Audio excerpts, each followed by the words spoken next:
Friends, this is Priyanka. Welcome to my channel stern exam free. आज के इस video में हम ये जानेंगे कि किसी भी गवर्नमेंट जॉब की प्रिपरेशन के लिए हमें क्या करना है और कैसे पढ़ना चाहिए। बहुत सारे ऐसे एस्पिरेंट हैं जो बहुत ज़्यादा टाइम देते हैं पढ़ाई को, फिर भी वो चीज़ नहीं पढ़ते हैं जो कि उनके लिए इंपॉर्टेंट होता है। तो सबसे पहले इस वीडियो में हम जानेंगे कि चाहे आप बीपीएससी की पढ़ाई कर रहे हैं, यूपी टीजीटी पीजीटी हो, केवीएस हो, एनवीएस हो, चाहे कोई से भाई किसी भी स्टेट का अगर आपका टीचिंग एग्जाम है, तो उसके लिए आपको पर्टिकुलर किस चीज़ों पर ध्यान देना है और कैसे आपको पढ़ाई करना है। देखिए, बहुत सारे ऐसे एस्पिरेंट होते हैं जो कि बहुत ज़्यादा पढ़ते हैं और सब कुछ पढ़ते हैं, जो कि उनको उतनी पढ़ने की ज़रूरत भी नहीं होती है, और वो रातों दिन पढ़ते रहते हैं। 15 घंटा, 16 घंटा, 18 घंटा वो कहते हैं कि मैंने इतनी पढ़ाई की है। अगर कोई भी अगर इतना पढ़ाई करता है तो उनका सिलेक्शन तय है। तो सबसे पहले अगर मैं ये बात करूँ कि ऐसा है क्या सच में, तो ऐसा बिल्कुल भी नहीं है। ऐसा ज़रूरी नहीं है कि अगर आप 12 घंटा पढ़ाई कर रहे हैं तो आपका सिलेक्शन तय है। अगर कोई बहुत 5 घंटा 8 घंटा पढ़ रहा है तो उसका सिलेक्शन तय नहीं है। ये बिल्कुल भी ज़रूरी नहीं है। ये डिपेंड करता है आपकी स्ट्रैटेजी पे, या आपकी स्ट्रैटेजी कैसी है। इन्हीं सब वो चीज़ों के बारे में इस वीडियो में हम डिस्कस कर। तो हमारी किसी भी गवर्नमेंट जॉब की प्रिपरेशन के लिए सबसे इम्पोर्टेंट चीज़ ये है कि 2-3 स्ट्रैटेजी ऐसी होती है जो हमें बनानी ही होती है। सबसे पहले तो आपको अपना टाइम का मैनेजमेंट करना होता है। उसके बाद से आपको क्या पढ़ना है, आपका सिलेबस क्या है, और आपको कितना रिवीजन करना है, कितना टाइम देना है आपको अपनी स्टडी के लिए। इन सभी चीज़ों के बारे में एक-एक करके हम डिस्कस करते हैं। तो जो सबसे इम्पोर्टेंट चीज़ ये है कि आपका चाहे कोई सा भी सब्जेक्ट है, चाहे आपका आर्ट है, बायोलॉजी है, हिस्ट्री है, ज्योग्राफी है, कुछ भी है। मेरा सब्जेक्ट बायोलॉजी है, इसलिए मेरे पास सारे मटेरियल जो हैं वो बायोलॉजी के ही हैं। लेकिन चाहे आपका इतिहास हो, भूगोल हो, कुछ भी सब्जेक्ट हो, अगर मैं सब्जेक्ट की बात करूँ, तो भी ये इस पब्लिकेशन की, यूथ पब्लिकेशन की या घटना चक्र की आप मार्केट में बुक आती है, वो आप ले सकते हैं। सारी स्ट्रेटजी यही है। तो सबसे पहले आपको करना क्या है कि सबसे पहले आपको अपने सिलेबस के बारे में एक-एक करके जानना है कि आपका सिलेबस क्या है, आपके सिलेबस में टॉपिक्स कौन-कौन से दिए हुए हैं। सारे टॉपिक्स को एक एक बार बहुत अच्छे से एनालिसिस करना है, क्योंकि बहुत सारे ऐसे एस्पिरेंट हैं जो बहुत टाइम पहले पढ़ाई छोड़ दिए हैं, या बहुत ऐसे हैं जो बिगिनर हैं, उनको सब चीज़ें नहीं समझ आती हैं। तो एक बार आप अपने सारे सिलेबस को, सारे टॉपिक्स को बहुत अच्छे से एनालिसिस करेंगे, ध्यान देंगे, और उसके बाद से आप प्रीवियस ईयर के क्वेश्चन को देखेंगे। प्रीवियस ईयर के एक-एक क्वेश्चन, जैसे आपके यूथ पब्लिकेशन की बुक आती है या घटना चक्र की बुक आती है, मेरे पास दोनों ही है। देखिए, ये घटना चक्र की बुक है, और ये आपके जिस बुक को मैंने ये ले रखा है वो आपका यूथ का है। ठीक है, ऐसे मार्केट में बुक आती है, आपके हर सब्जेक्ट की बुक आती है। वो आप बुक लेंगे और सारे प्रीवियस ईयर का क्वेश्चन आप देखेंगे कि किस टाइप के क्वेश्चन आपके एग्जाम में पूछे जा रहे हैं। ठीक है, उन सभी क्वेश्चन को आपके सारे टॉपिक्स में किसमें से कितने क्वेश्चन आए हैं, आपके जैसे जो भी टॉपिक है, मेरे में आपका एल्गी है, फंगी है, वायरस है, लाइकेन है, तो इन सभी टॉपिक से कितने प्रीवियस ईयर में क्वेश्चन पूछे गए हैं। चाहे आप जिस चीज़ की भी तैयारी कर रहे हो, चाहे बीपीएससी कर रहे हो, यूपी टीजीटी पीजी कर रहे हो, तो सारे प्रीवियस ईयर में उस टॉपिक से रिलेटेड कितने क्वेश्चन बन रहे हैं, उनको आपको एक पेज पे अलग से, मैंने इसी पे लिख रखा है, लेकिन आपको एक अलग से पेज बना के, नोट्स बना के उस पर मैंसन करना है, जिससे कि आपको ये लगे कि कौन सा टॉपिक ज़्यादा इंपॉर्टेंट है और किससे ज़्यादा क्वेश्चन बन रहे हैं और किस तरह के क्वेश्चन पे आपको विशेष ध्यान देनी है। इतना अगर आपने कर लिया, पहले सिलेबस को देख लिया, फिर प्रीवियस ईयर क्वेश्चन को मिला के सारे क्वेश्चन, कितने कितने क्वेश्चन आए आपके एग्जाम में, उसको आपने लिख लिया, तो एक ये स्ट्रेटजी हो जाती है आपको कि आपको किस टाइप के क्वेश्चन पे विशेष ध्यान देनी है, जो कि आपके एग्जाम के पॉइंट ऑफ व्यू से इंपॉर्टेंट है। इतना अगर आप कर लिया, तो सबसे पहले आप क्या करेंगे, अगर आप कहीं कोचिंग ले रखे हैं या खुद भी सेल्फ स्टडी करके नोट्स बना रखे हैं, तो सबसे पहले आप उस नोट्स को खोलेंगे।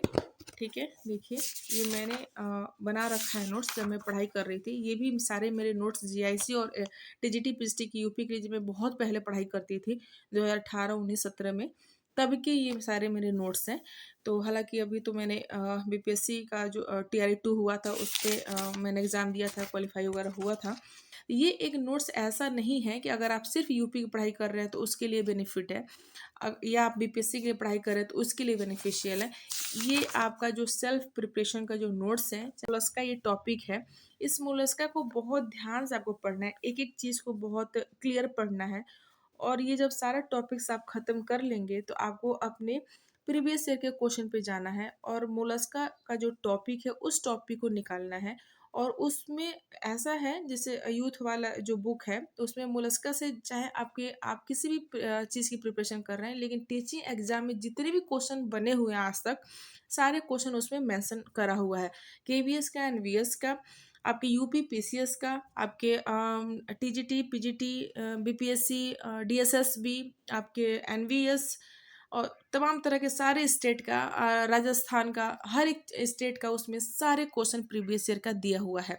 सबसे क्या होगा कि आपको बहुत डिफरेंट तरीके के क्वेश्चन देखने को मिलेंगे और आपका उससे रिवीजन भी हो जाएगा और ये भी समझ आएगा कि किस तरह के क्वेश्चन सारे एग्जाम में पूछे जा रहे हैं। तो वैसे ही क्वेश्चन आपके अपने भी एग्जाम में आना है, तो उसी टाइप के क्वेश्चन पे आपको इंपॉर्टेंट स्टार वगैरह बना के ध्यान देना और उसी सारे टॉपिक्स को बार बार लिख लिख के याद करना है, क्योंकि याद करना बहुत इंपॉर्टेंट है। जितना आप रिवीजन करेंगे चीज़ें आपको उतनी याद होंगी और उतना ही एग्जाम में आपके क्वेश्चन गलत होने की जो चांसेज है वो कम होंगी। ठीक है, ये सारी चीज़ है, एक एक टॉपिक करके आपको ऐसे ही पढ़ते जाना है।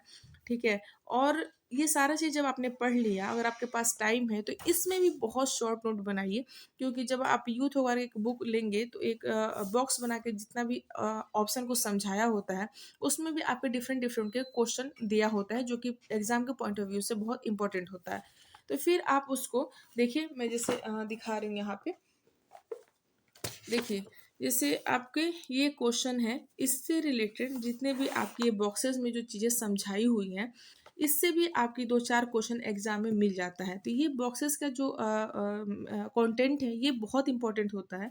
इसको अपने उस नोट्स में ही साइड में नोट करके आप सारे चीज़ों को बिल्कुल वन लाइनर के फॉर्म में या एक चार्ट के तरह आप उसको लिखते जाएंगे, तो सारी चीज़ें आपको याद रहेंगी और आपके एग्जाम के 10 से 20 दिन पहले रिवीजन करने के लिए भी बहुत इंपॉर्टेंट होंगी। ये सारी चीज़ें हैं।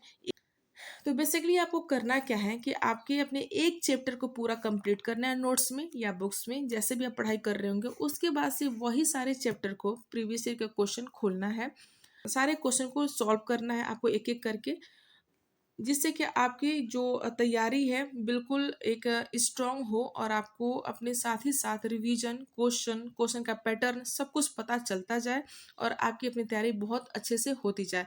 ऐसे करके आप सारे टॉपिक को, सारे चैप्टर को कंप्लीट करेंगे और उससे रिलेटेड सारे ऑब्जेक्टिव को सॉल्व करेंगे। उसके बाद से इतना अगर आपने कर लिया, फिर आपके पास टाइम बचता है तो मार्केट में जो ऑब्जेक्टिव बुक आती हैं, किसी जो जो आपका सब्जेक्ट है उससे रिलेटेड एमसीक्यू बुक आती हैं, वो एक एमसीक्यू घटना चक्र का ही लीजिए और उसको एक एक करके सॉल्व करना शुरू कर दीजिए, वैसे जैसे कि आप एग्ज़ाम देते हो, टाइमर लगा के एग्जाम की तरह आप सॉल्व करिए। उससे आपको बहुत स्पीड में भी अंतर होगा, आपके क्वेश्चन जल्दी प्रैक्टिस करने की में भी हेल्प मिलेगा, आप जल्दी से जल्दी क्वेश्चन सॉल्व करने की भी प्रैक्टिस होगी, बहुत तरह के फ़ायदा होगा जो कि आपके एग्जाम के पॉइंट ऑफ व्यू से बहुत इंपॉर्टेंट होगा। ये सारी चीज़ें हैं जो कि आपको इस तरह से अपनी स्ट्रेटजी को फॉलो करनी है। अब बात करते हैं कि आपको पढ़ना कितना है। तो देखिए, आपको 7 घंटा तो सोना है, ये इम्पोर्टेंट है, क्योंकि जब माइंड आपका पीस रहेगा तभी आप पढ़ाई अच्छे से कर पाएंगे और आपके मेमोरी में वो स्टोर हो पाएगा और वो आपको याद हो पाएगा। तो सोना बहुत ज़्यादा ज़रूरी है। आप 6 से 7 घंटा सोइए, उसके बाद से 24 घंटा में जितना भी टाइम आपको मिलता है, 4 घंटा 5 घंटा जो भी आपके खाना बनाने या आपके अदर जो भी एक्टिविटी है, काम है, जॉब है, जो भी है, उसके लिए 4-5 घंटा आप साइड में रखिए। बीच में जो भी टाइम आपको बचता है आप फुल्ली टाइम सिर्फ पढ़ाई करिए, रिवीजन करिए, पढ़ाई रिवीजन, पढ़ाई रिवीजन। और जो काम करना है तुरंत करना है, ऐसा नहीं है कि आपको कल के लिए, शाम को लिए छोड़ना है। तुरंत करिए, आपके पास 10 मिनट का ही टाइम मिल रहा है, 10 मिनट ही बैठ जाइए। 1 घंटा के लिए मिल रहा है, 1 घंटा बैठ जाइए। ना तो आपके पास 5 घंटे इकट्ठा कभी टाइम मिलेगा और ना ही आप बैठ पाएंगे। तो जितना जितना टाइम मिल रहा है किस्तों में उतना आप यूटिलाइज करिए और अपनी स्टडी को बहुत बेहतरीन तरीके से करिए। इतना अगर आप करते हैं तो हर एग्ज़ाम में आप क्वालिफाई कर सकते हैं और हर एग्ज़ाम आपका क्वालिफाई हो जाएगा। कोई भी एग्ज़ाम इतना डिफ़िकल्ट नहीं होता है कि आप उसको क्वालिफाई ना कर पाएँ। बेसिकली डिपेंड करता है कि हमारी स्ट्रेटजी कैसी है और आपका पढ़ाई का तरीका कैसा है, ये बहुत इंपॉर्टेंट होता है और इसको आपको समझना है और इसको आपको बहुत अच्छे से फॉलो करनी है, जाननी है, समझनी है, जिससे कि आपका सिलेक्शन पक्का हो। ये सारी चीज़ें रहीं। आपको आप अगर 5 से 6 घंटा डेली पढ़ाई कर रहे हैं, पूरा आप सुबह से शाम तक या रात तक जो भी आपको टाइम मिल रहा है, तो इतना आपका इनफ है। ऐसा नहीं है कि इसमें सिलेक्शन नहीं होगा। ज़्यादा बुक खोल के बैठने से अच्छा है कि थोड़ा अपने माइंड को भी रिलैक्स करिए, सोइए आराम से, अच्छी नींद लीजिए, फिर प्रिपरेशन करिए। ये आपको ज़्यादा 8 घंटे के कंपेयर में, 15 घंटे कंपेयर में 4 घंटे का पढ़ाई ज़्यादा आपको सक्सेसफुल लगेगा। आप एक बार करके देखना, ठीक है? ये सारी चीज़ें रहीं, मिलते हैं आपसे नेक्स्ट वीडियो में। तब तक के लिए थैंक यू सो मच। हँसते रहिए, मुस्कुराते रहिए, अपने माँ-बाप का नाम रोशन करिए।